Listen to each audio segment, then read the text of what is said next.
Good afternoon. I'm Dmitry Sitkovetsky, and this is Q&A with Dima, Transformation, the Art of Reinvention in the Time of the Pandemic. We have a wonderful guest with us this afternoon, Barry Douglas, who's a wonderful friend and partner on stage and in various festivals and competitions. And he's, of course, the famous winner of the Tchaikovsky competition in the last century. That was already a while ago, but now presently he is the founder and artistic director of the Camerata Ireland, and he runs festivals and does all kinds of things, which I'm sure we will talk about. But the first question, first of all, welcome, Barry. Thank you, Dima. It's great to be here. Great to have you here. So the first question, which is similar to what I ask all my guests, is this.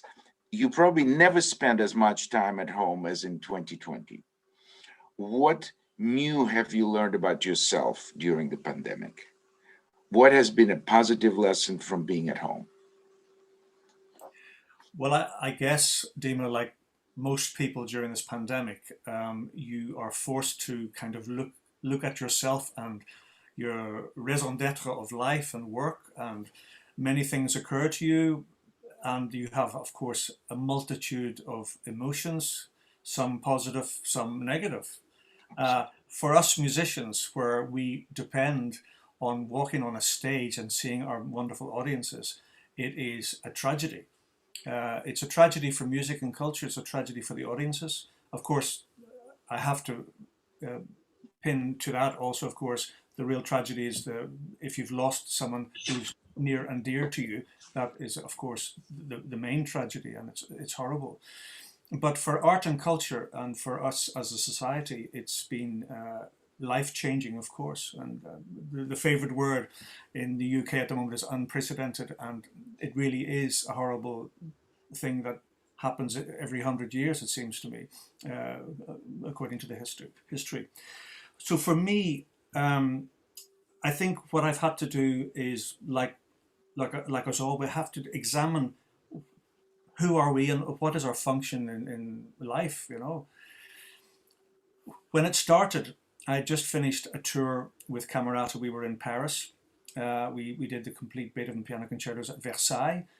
And the director of the theatre said to me, you know, we didn't think these concerts were going to happen. They were going to shut us down.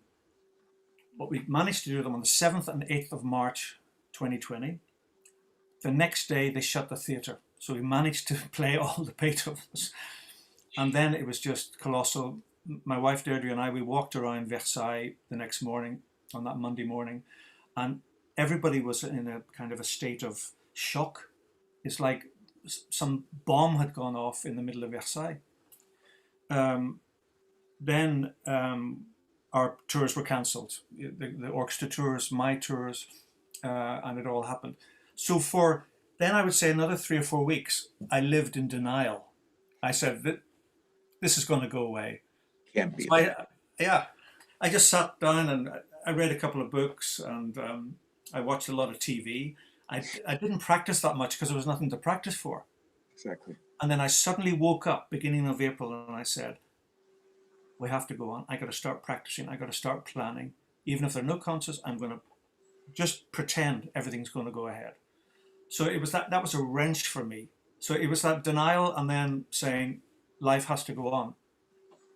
But, you know, life hasn't really happened. It hasn't come back yet, but hopefully soon.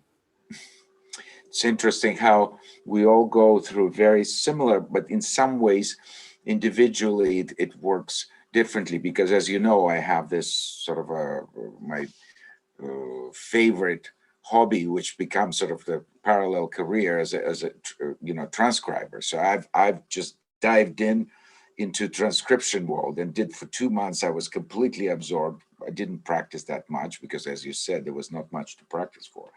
And so that kept me going. And then some other things, and then learning how to do distant videos, for my chamber orchestra and all that.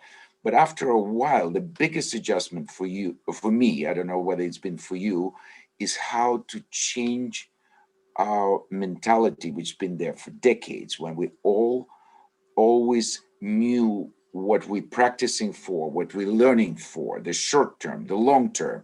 Our schedules were so defined. You know, you knew what you would be doing 6 months from now in the afternoon on the Monday you'd be getting on that plane, or yeah, none of that. And all the plans in 2 months, in 3 years, they're all theoretical. I have them on paper, and you have to erase them most of the time because it just keeps pushing, pushing, pushing. So the biggest, for me, I don't know how it's had, the biggest change for me that has been that I've managed finally to just stop planning far ahead, just 1 week at the time.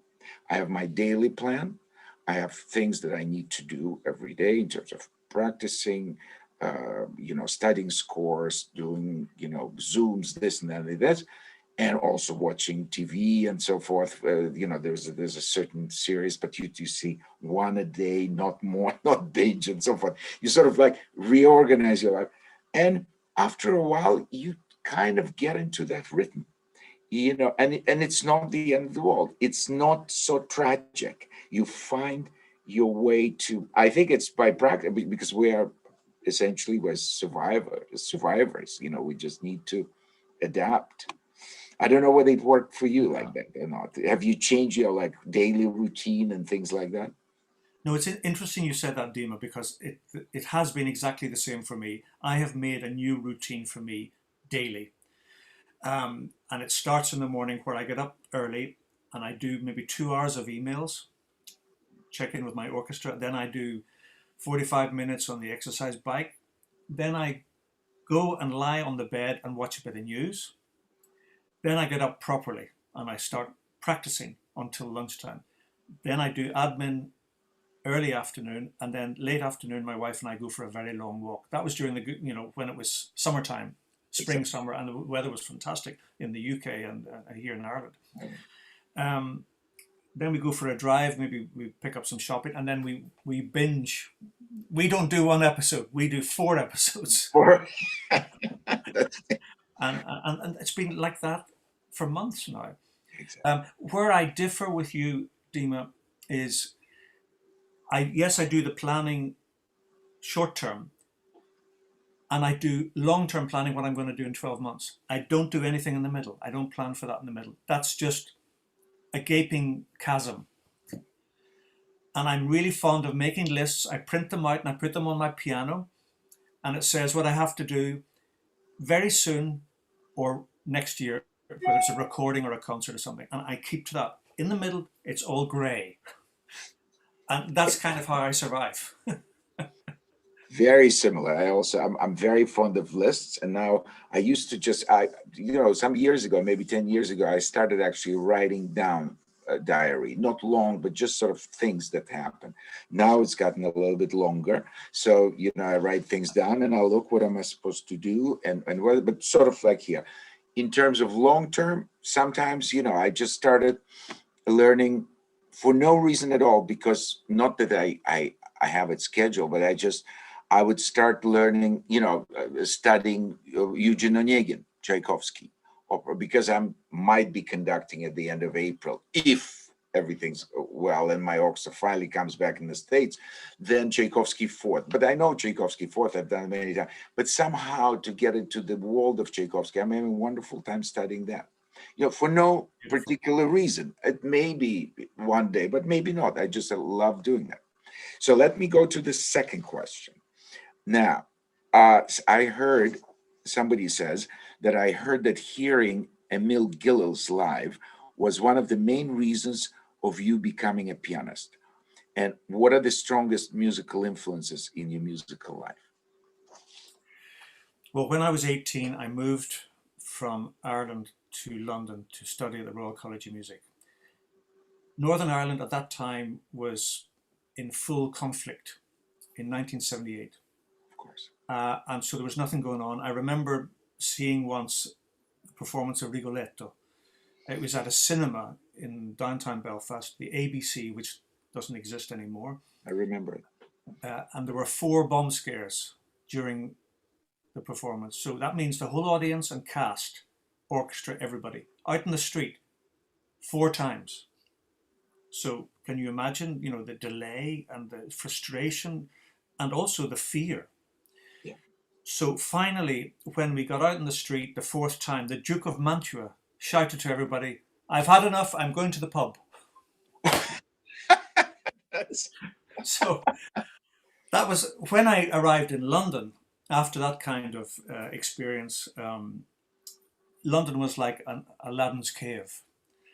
So I lived at the opera. I fell in love with opera, Covent Garden and the English National Opera, the Coliseum.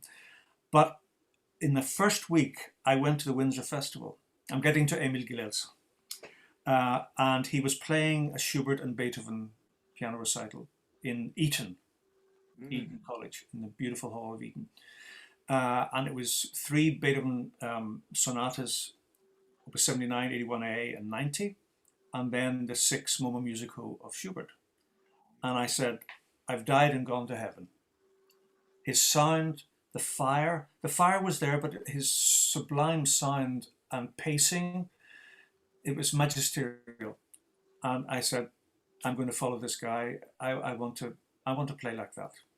So I was 18 and very green and very naive, but he was really an amazing trigger for me. And then, of course, I went on to hear Richter later, and I heard and I met Richter. I met Gilels only once, but I met Richter many times. And I heard him mostly in France.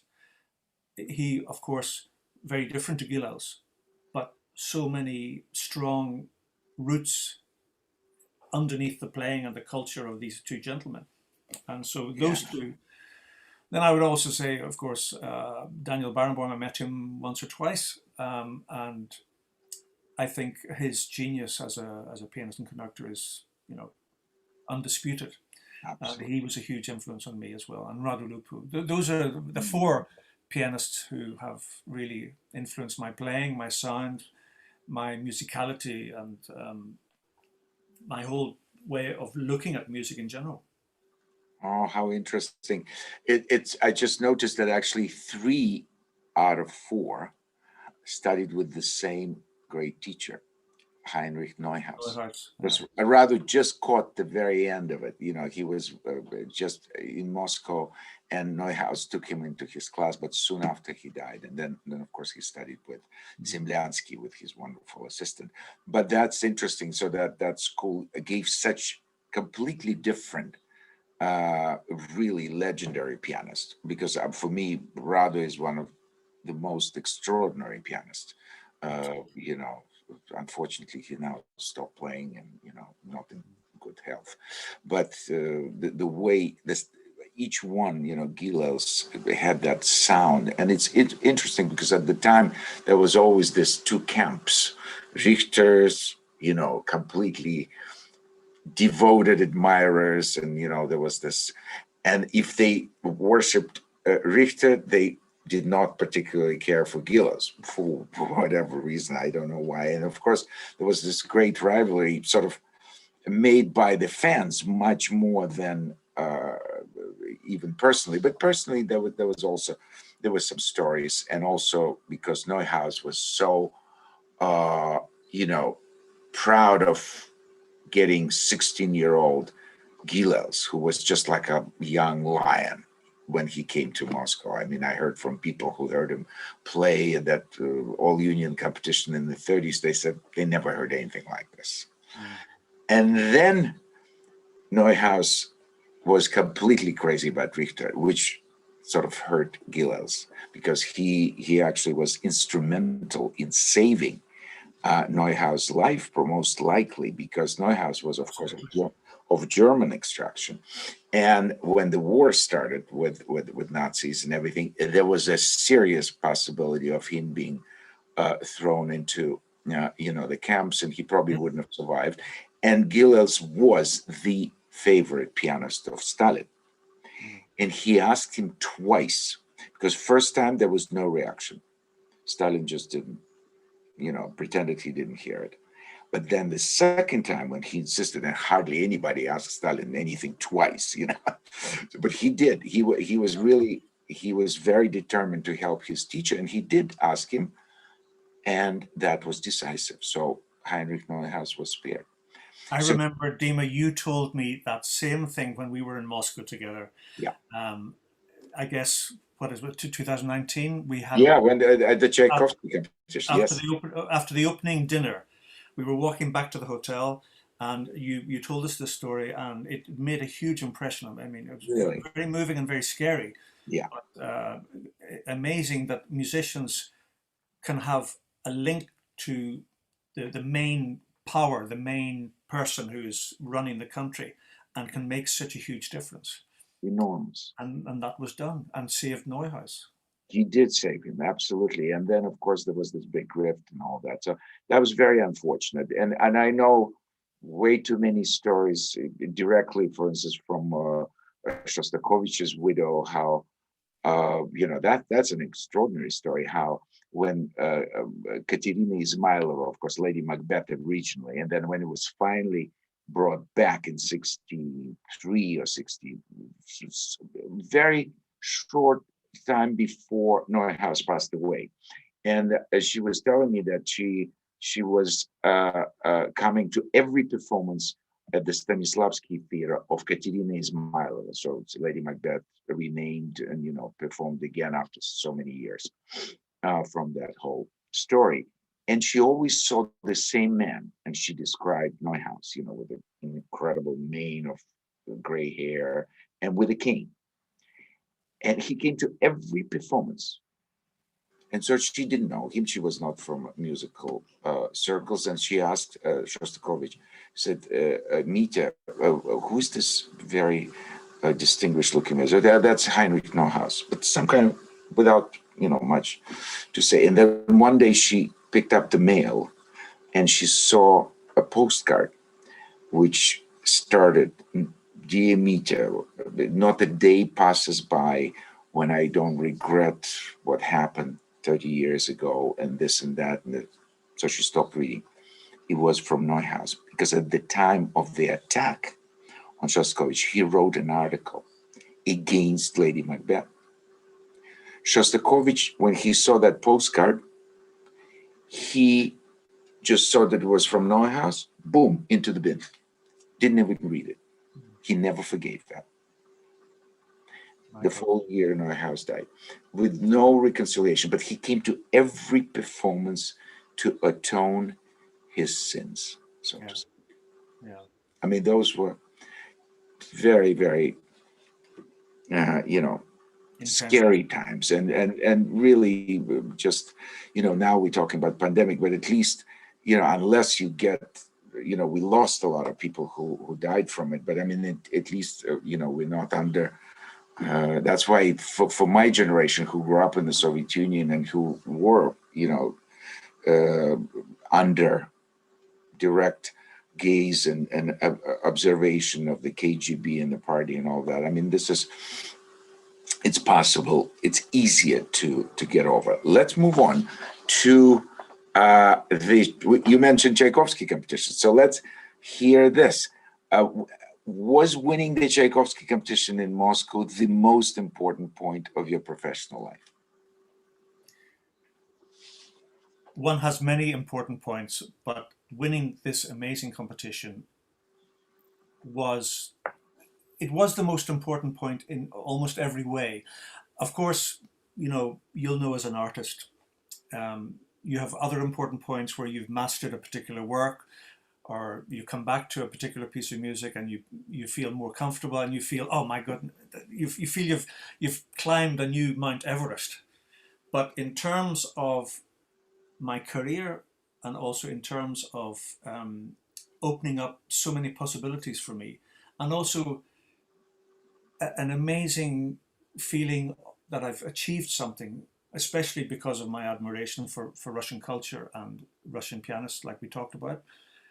This was unsurpassed, this moment for me. And in 1986, so in the time of Glasnost and Gorbachev, Yeah. this I went with no expectation. And I played the first round and I just walked away. And this woman came up to me. She was one of the interpreters, but for the violin competition.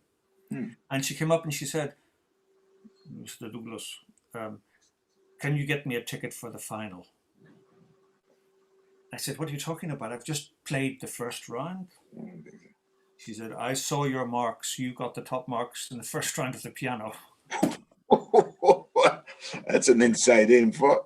So I suddenly thought maybe I'm in with a chance. Yeah, exactly. So Oh, I kept my cool, and it all happened, thank goodness. Although despite there used to be, I can't remember what the name of it is, but in Russia, in Soviet Union at that time, there was a soap which was it was black color, right. and I was allergic to that. So my hands would swell up, and I had to go to the embassy. I went to the British embassy and I said, "Can you help me?" Because I knew the ambassador, and he said, "Look, here's some Piriton, which is an antihistamine," and so it solved the problem. But I was having my rehearsal for the final with Vasily Sinaisky, Oh, yeah. and I said, "Vasily, I don't feel well. I've taken this Piriton. I'm so tired because it makes you so tired." Of course, antihistamine. And he said, "Don't worry. Let's do a little bit of Brahms one, a little bit of Tchaikovsky one," and then I went back to bed. And so that was fine. Then I played, and then they announced in those days, they announced first prize winner first. They didn't go from 12th, 11, 10. By elimination, yeah. We'd all just sat down. They said, first prize winner is Barry Douglas. What? Ooh, So anyway, it was a wonderful moment, And the fantastic. public, they've been so kind to me over all these years, and they remain really, really great friends. And I'm sure some of them will be listening because they've told me they're going to listen to this today or over the coming days. And so when I go to Moscow or St. Petersburg, but especially Moscow because of the competition, I feel I'm at home in Ireland. It's my second home. Yeah, So it was enormously important for me, and it opened the gates of the world to me, and I will forever be very grateful. fantastic. And of course, you keep very loyal.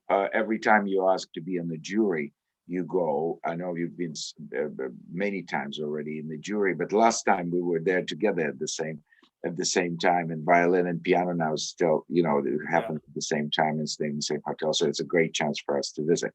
But That's I never went on a jury until Maestro Gergiev asked me in right. 2011. Which was before 19, was in 15. I think you went to the I went to 2011. or 11. You went to 11 and then 19. I see.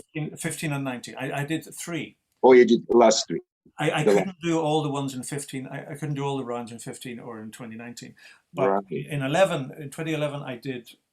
I think I did all the rounds, and I remember there used to be a hotel. You'll know it, Hotel Intourist at the bottom of Gorky Street. Oh, yeah. Style. And then they demolished that and they built the Ritz-Carlton. Where So we stayed last as time. you know, they Yeah. put the jury in the Ritz-Carlton, which is Right. absolutely beautiful hotel, no matter where it is in the world. And I remember that my prize in 1986 was 2,000 rubles. And it was really difficult because you couldn't take it out, you had to spend it. And it took me forever to spend that money in gum in the department store in Red Square. So when I arrived in 2011 and I ordered a club sandwich and a glass of red wine, it was 2,000 rubles. I said, times have changed. Times definitely have changed. Yes. There's not 2,000 rubles. It's not that much money for, if you come from the West anyway. And that Ritz-Carlton hotel, I think the price of staying there for one day, for 2,000 rubles, as you said, maybe not even a club sandwich now. In 2011, yes. But no, it's totally different. There is a question that's come in now, which takes us in a different area, but just as interesting. Who are your favorite writers? Have they influenced your artistic output? Has the pandemic allowed you to read more, discover new authors? It's Caroline Coward. These are writers, not composers. I guess. Writers, yeah.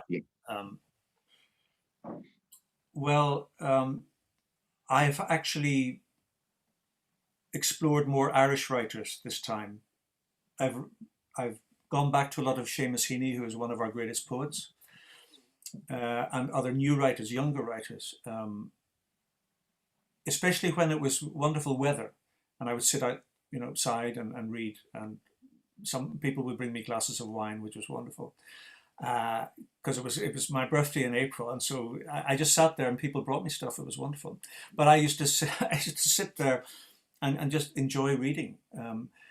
Now recently, I haven't read as much. I read a little bit of poetry most days, but I'm more, as I said earlier, trying to be really concentrated on my practice and my planning for what repertoire do I want to do. Now we have a mutual friend who's a cellist in Dallas, Texas. Of course, Andres.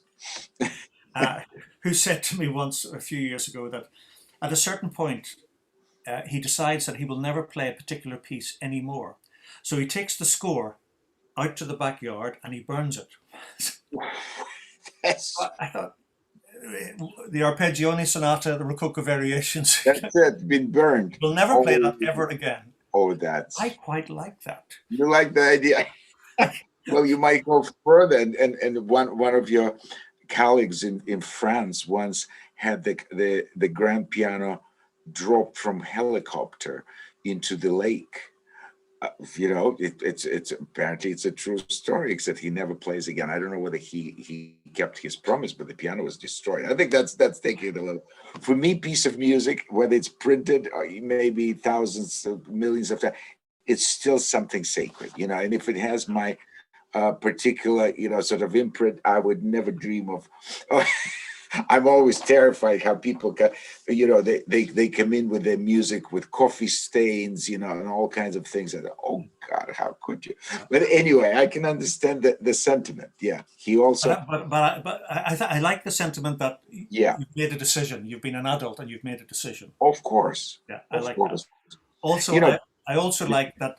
Speaking of coffee stains, I like that my scores now, as I've matured, there are no markings anymore. I like to see it completely blank. I just want to see the notes, no fingerings, no reminders of something. Yeah. I'm ridding my scores of all my rubbish. Interesting. Yeah, it's a different thing. But sometimes you take an old score which you marked, I don't know, 20, 30 years ago, and then it's sort of like looking at your fingerprint of a young man. The other day somebody found on and put on YouTube my old recording, live concert with Ashkenazi conducting Dvorak concerto, which was 91.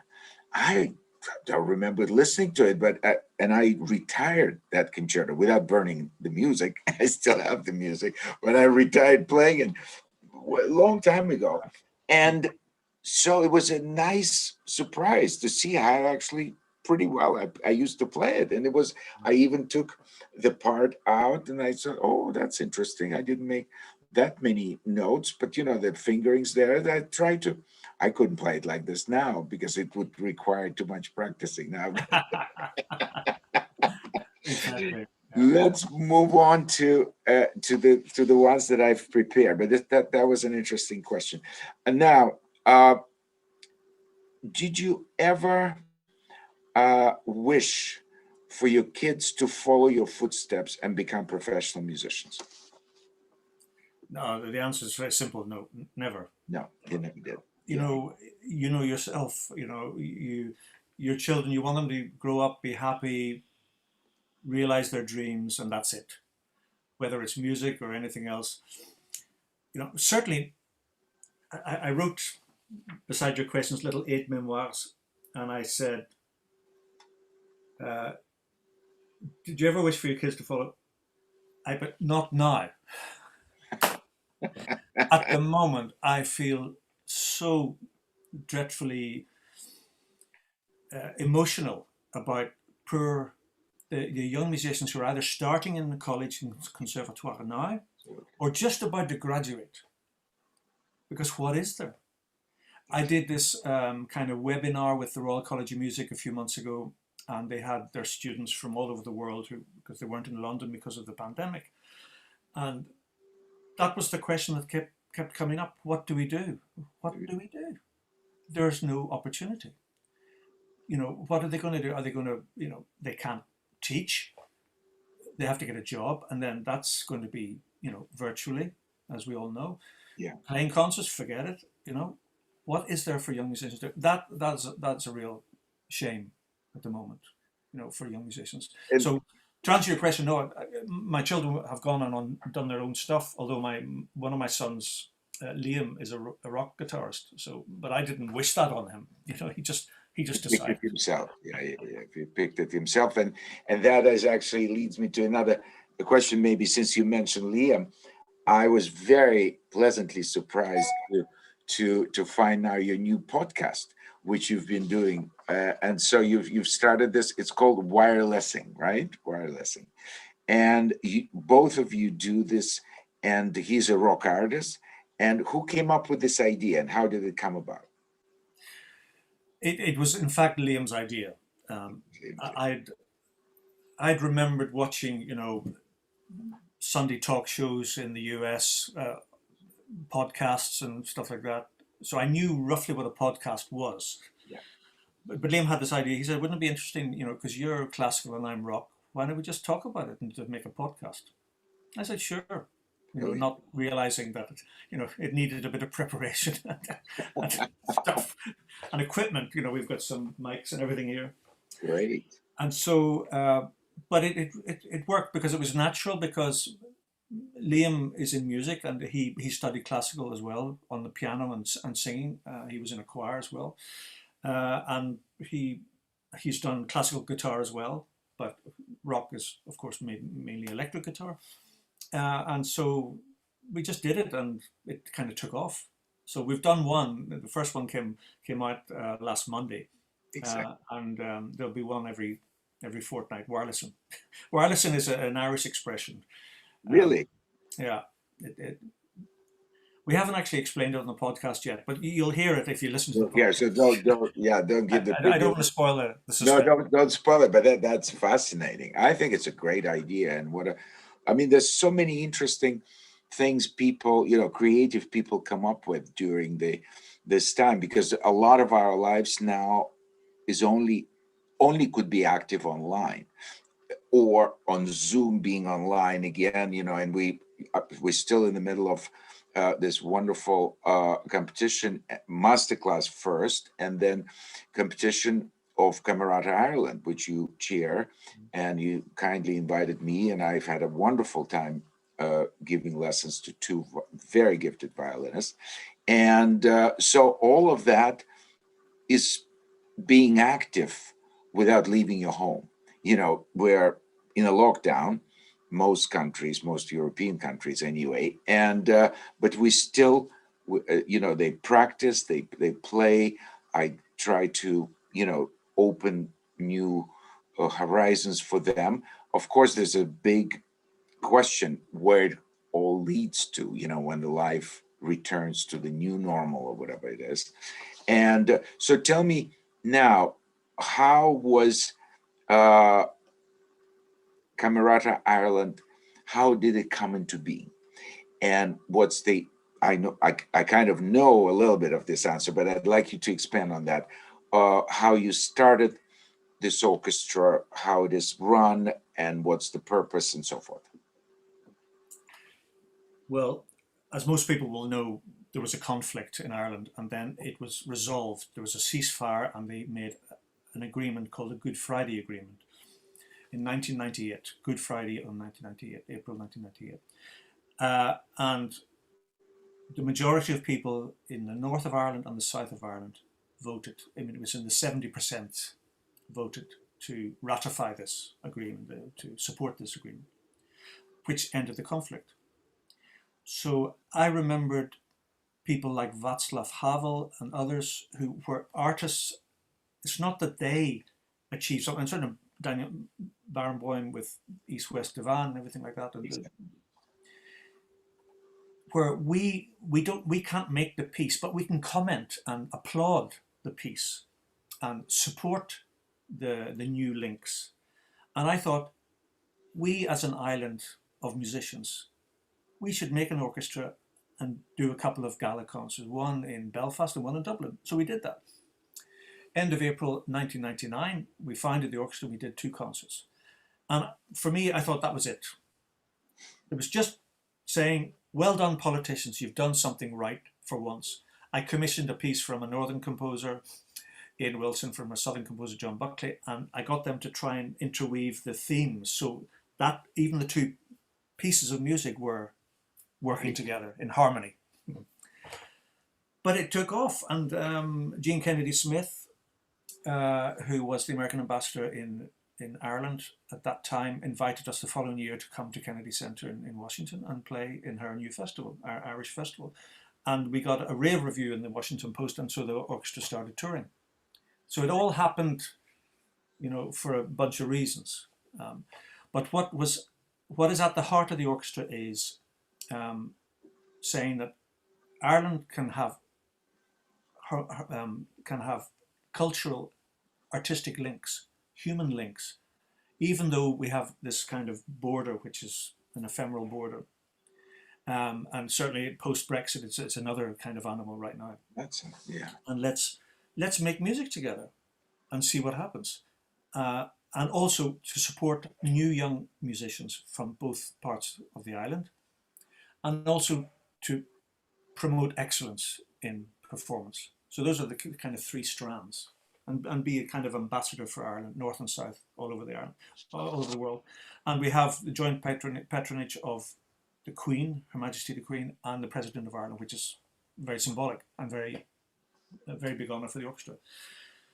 So we started the festival as well, and you were alluding there to the master classes that you've kindly taken part in and followed, and you've been to the festival twice, I think, in the past, and you'll be back.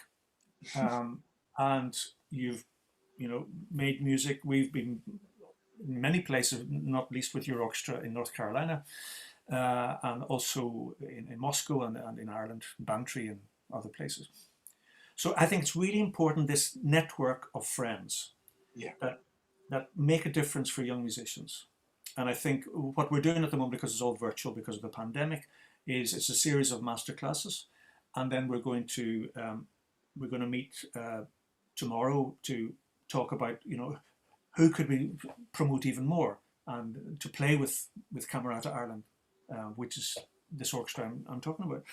So these are really important things for young musicians, really important things for building trust and bridges.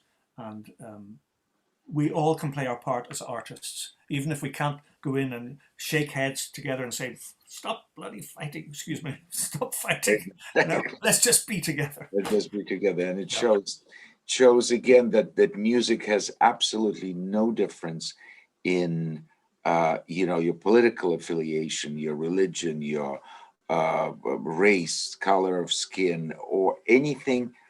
The age doesn't matter, as long as you have that love for music and for those precious hours that we're together on stage. Nothing else really exists, and music completely unites us, and we don't need to have any difference in our opinions or whatever, ways of life, or likes and dislikes of each other even, because music really has that incredible invisible glue that makes us all feel as a family, as we all doing the same thing. There is another question that's not on the list. So this is, what 21st century composers do you admire? And have you collaborated with any of them on pieces written for you? Certainly, first of all, I've played two premieres of Kevin Volans, who's a South African born but Irish composer. Irish composer, yeah. We did one at the Proms, his third concerto, and the fourth concerto we did in Birmingham with the Birmingham Contemporary Music Group, and we'll be playing it again hopefully this year. I got to tell him, I don't think I've told him yet that we're going to do that. So Kevin Volans is a fabulous composer. He's written some amazing string quartets, and fabulous. We've commissioned, as I was saying earlier on, Ian Wilson, who's a fabulous Northern Ireland composer. Yes, and John Buckley. Also Jane O'Leary, who's originally from Connecticut, but she lives in Galway. She's an enormously important cultural figure in Ireland. We're just commissioning now a young Derry composer from Northern Ireland called Sean Doherty. and he's going to write a piece for the Clandeboy Festival, which is 20 years old this year. So, yes, it's really important. We need new music. If if 200 years ago they hadn't been doing that, we wouldn't have had Chopin or Beethoven or whatever. We have to ask composers to write something which means something in the day and age we are living in right now, and push back the boundaries and of expression, and means something which uplifts us and gives us a kind of a meaning and a kind of an explanation of what is all this life about. And composers and poets and playwrights and novelists and everything, they do that also, of course. Of course, and basically, the so-called classical musicians, or serious musicians, I mean, their first and foremost function really is to play new music, is to be the interpreters of the great. I mean, of course, it's lucky if you happen to be, living next to a giant like Shostakovich, like I was in the audience of the last three symphonies of the second violin concerto, and that you're living, in sort of in the times of the modern Beethoven kind of a figure, and plus all the others. But it's not always that way. So you always have to seek them out, and whenever they ask you, I think you would be always, open to this, because it's that is one of the most important functions. Speaking of, what do No, I you? remember. Sorry, Yeah, Dima. go ahead. I was recording the John Corigliano's piano concerto in St. Louis with Oh, Leonard Slatkin, and John was there. So there's the composer. He's over my shoulder. He's saying, "That's great. Maybe just try this a little bit slower, just to let it." And he's giving me tips. And then we recorded, and we did 4 concerts, and then we made the recording. And then my next concert was with another orchestra in America, and I was playing Mozart piano concerto, and I said to the conductor, "I had the composer telling me stuff last week. I wish Mozart was here today and give me a few tips on that." That's very good. My mother once had a interesting encounter with Shostakovich. She played his second piano concerto with him in the audience.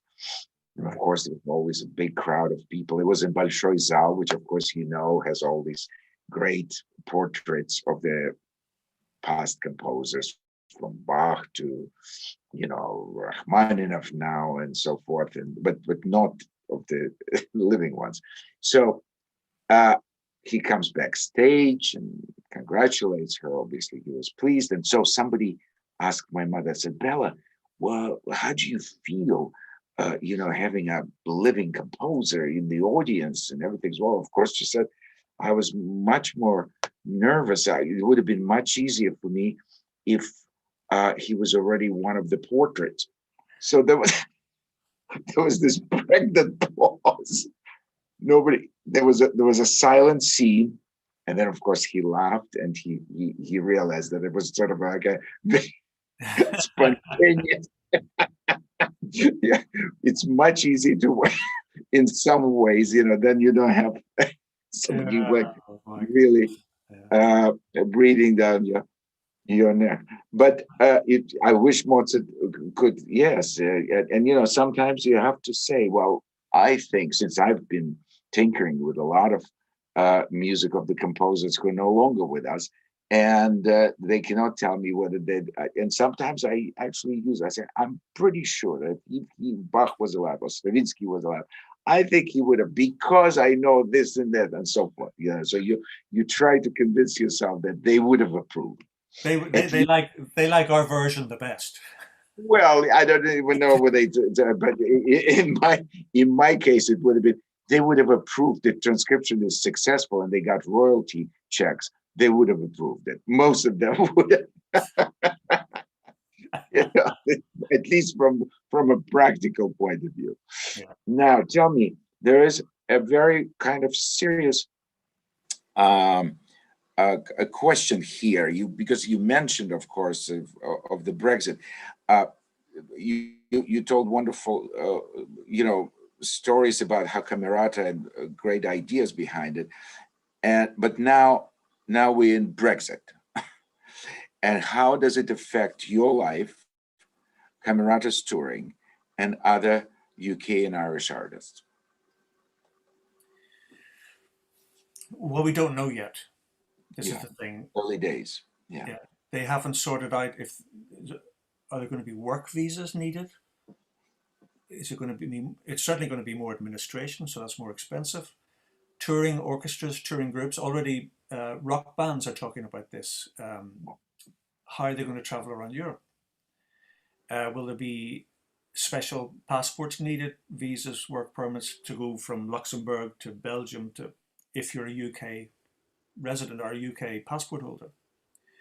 We're actually incredibly so in Northern Ireland quite fortunate because we have the right to a UK and an Irish passport. So we can, I don't know if that means that we'll be able to travel freely, but I think it will be slightly easier. Um, in the problem is, how do you move an orchestra around Europe if it's a British orchestra? I think that's going to be very, very difficult. And also in terms of just travel, because you constantly shuttle between Northern Ireland where you have a home and also Dublin, and I mean in terms of checks on is there borders again there, or at the moment it's just as it was before? Yeah, because this thing that they designed in the agreement, Yeah, in the withdrawal agreement called the Northern Ireland Protocol, which yeah, means that, first of all, there was 100 years ago this thing called a free travel area for the British Isles was right. created. That continues. Ingenious. That's good. So there is no border between Northern Ireland and the Republic of Ireland. Thank goodness. Thank you. There is, because of the Northern Ireland staying inside, let me get this right, maybe someone will correct me, but we're staying here in Northern Ireland inside the customs union, which means that the border between UK and EU will also mean between Great Britain and Northern Ireland, because Northern Ireland will adopt the same rules as the Republic of Ireland. So in customs terms, Northern Ireland is remaining aligned to the EU. To the EU. That's interesting. That's interesting. That certainly is puts it in a different category. Of course, you've lived for many years also in Paris, and one of the questions that you've lived in Paris for a number of years. How different is the musical life there compared to London or Moscow, New York, or Dublin, or any of the other cities that you know well? I mean, in the main capitals of the world, well, certainly in Europe and in the West, it's rather similar.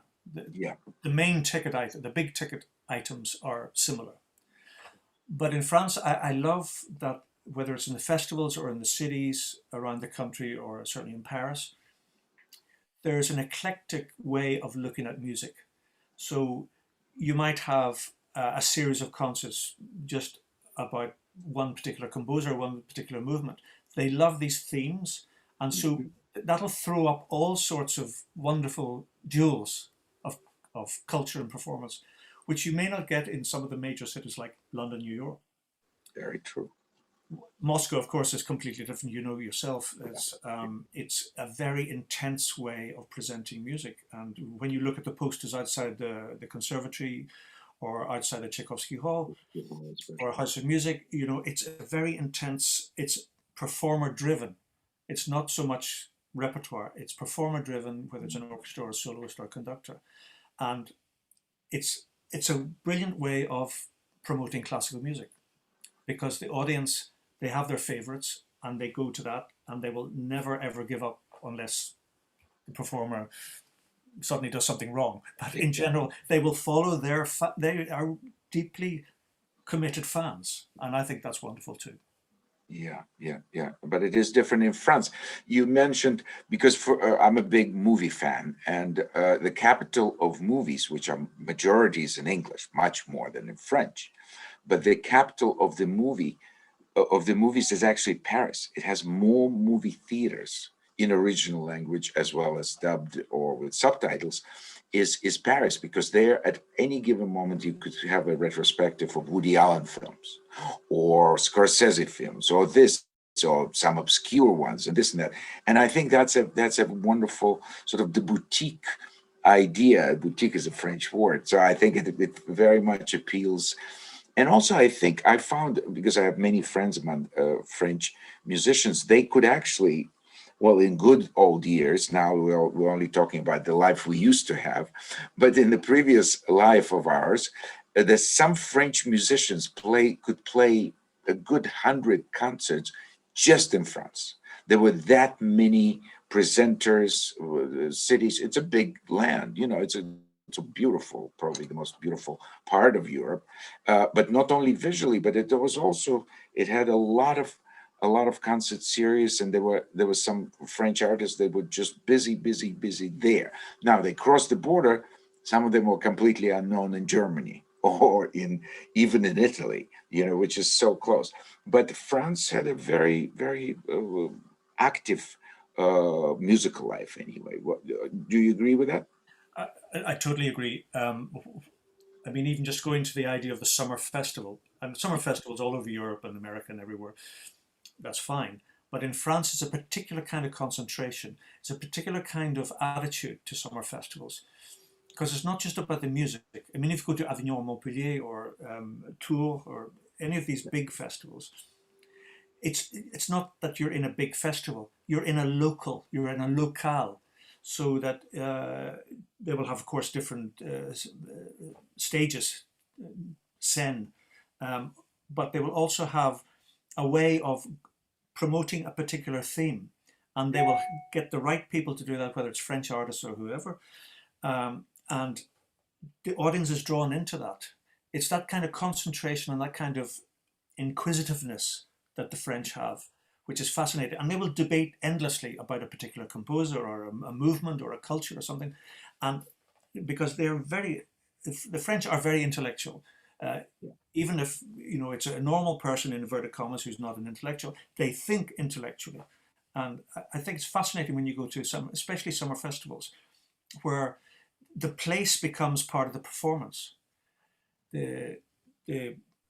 Even the weather or something becomes part of the performance. I mean, they have that amazing way of grasping all the different aspects of an event, and making it all work together. It's really quite uncanny, and I don't see that in any other country. I think France is particularly special. It's this whole sort of the art of joie de vivre, where all of those things, the nature, the weather, the food, the drinks, the wine, and music, and it depends very much on where it is, and so they associate. It's a wonderful thing, and many great artists have been very attracted to that. You remember Richter used to have a festival in Tours, of course. It was a mill, but he loved, and he would also call. You probably know him well, René Martin, who runs a piano festival and also does all this crazy La Folle Journée, and he would call him in his last couple of decades of his life. He would call him up 2 weeks before the tour he wanted to have. He said, René, I have this program now. Could you organize, in 2 weeks I could be in France, and, we could go. It doesn't matter whether it's paid or not. The smaller places, the better. And René organized those. He played in tiny little places, and they would move the Yamaha piano with him, with the piano tuner, and they would play. It's a fantastic alternative concert lifestyle. It really made a big impression on me when René was sort of explaining how he used to do, and he said, I don't know, in 2 years, how do I know if I've been in good shape to play Saint-Saëns concerto or this concerto? Now I know I have this program. I'm ready to play now. He could never understand how, it's planned. Well, maybe this will change with this pandemic. These days, they say, listen, the local artists, a lot of them, they get a lot of cancellations of artists like you and me. I know a whole month of Japan, all my concerts been canceled for me, but they were going on with Japanese musicians. So they have a chance to prepare quickly and do, maybe some programs been changed. So maybe this is one way of reinventing our business. Maybe Richter was the pioneer in this, and maybe he had the right Yeah. idea. The pop-up concert. He put pop-up concerts. I mean, literally, how could you arrange a tour in 2 weeks? But he did. He did. He gave them 2 to 3 weeks, and they off they went. And Rene drove the truck with the piano, and Richter came along, and the smaller it was, the better. It's fascinating. Yeah. Now coming back just for one of the last questions, but very important. What do you think? Because you mentioned how devastating it's been for young musicians, and this pandemic. What do you think is the best way now for the young performers to be heard and noticed today? Is it still competitions, auditions, or now more online material like website, YouTube, etc.? It's a very important question and a very difficult question to answer. I mean, I think all of those old traditional ways of starting a career will continue, and some do work, and some will work less effectively. I think the main answer to this question should be, as it always has been, if someone has something to say, which is individual, eventually it will out. It will be out. And because people are not stupid, audiences are not stupid. When when someone says something, when you're watching a movie or you're watching an interview and someone says something which strikes a chord with you, you get a lump in your throat and you're moved. You may even shed a tear. That's what it's about. When you hear someone move you, they can have the best technique in the world. They can look amazing, but if they don't move you, it's not going to work. So I think it's a slow, it's not a fast start to a career, but if someone says something which moves you and moves many people, then people will want to hear them again and again. And I think that will remain. I guess the other side to your question is, how can one move an audience if there are no concerts? Yeah. We just have to wait, for this dreadful thing to go. And maybe, and I'm not a scientist, but maybe we have to think about our food production and how we look at nature in general and the climate, and get back to respecting this wonderful planet that we live on. And so this terrible way of making food and battery chickens and God knows what, all of these things will have to change. It cannot be profit driven anymore. It has to be nature driven. And then we will have less of these, I guess, less of these viruses. That's what my understanding is of what the scientists have been saying. We have to really think about revolutionizing everything, and where profit is not the key motivation. Well, I think that's a very, very important issue you raised, and if nothing else, this virus and this pandemic certainly is nature's way of giving us a serious warning that we've been taking it for granted, and we've been taking advantage of it, and not really caring about, it's just career, profit, success, money, and all of those things become absolutely meaningless when you have people who are sick and desolate, and don't have a chance to practice their skills, or have no chance of their voice as performers or as composers. And next week I have a first composer coming to the program, Alexander Raskatov. I'm really looking forward, because that's a whole other. On one hand, the composers could use this time just to compose, but whether there will be performed and how, and all their problems are no less than ours. So it's a big challenge for all of us. But I think it's been a wonderful time talking to you, Barry, because you're always so much more than just a fabulous musician. You do care deeply about people around you, not only your family, but also young musicians, your country, your culture, and you're a great ambassador of Ireland, of music, of our profession. So it's been really a wonderful, wonderful time. Thank you so much for spending an hour with me and with your fans out there. And I hope we see each other. I know we'll see each other on Zoom tomorrow to discuss Camerata. So it's not going to be that long. But in terms of, I can't wait to see you for real, and also to be able to just take the violin and you sit at the piano and we just do some music, and that will be something that we both love and treasure. So thank you so. I have it in my head. The first thing we're going to do, we're going to play the Tchaikovsky Trio together. Absolutely, absolutely. Which will absorb the whole gamut of emotions that we've been going, and then some.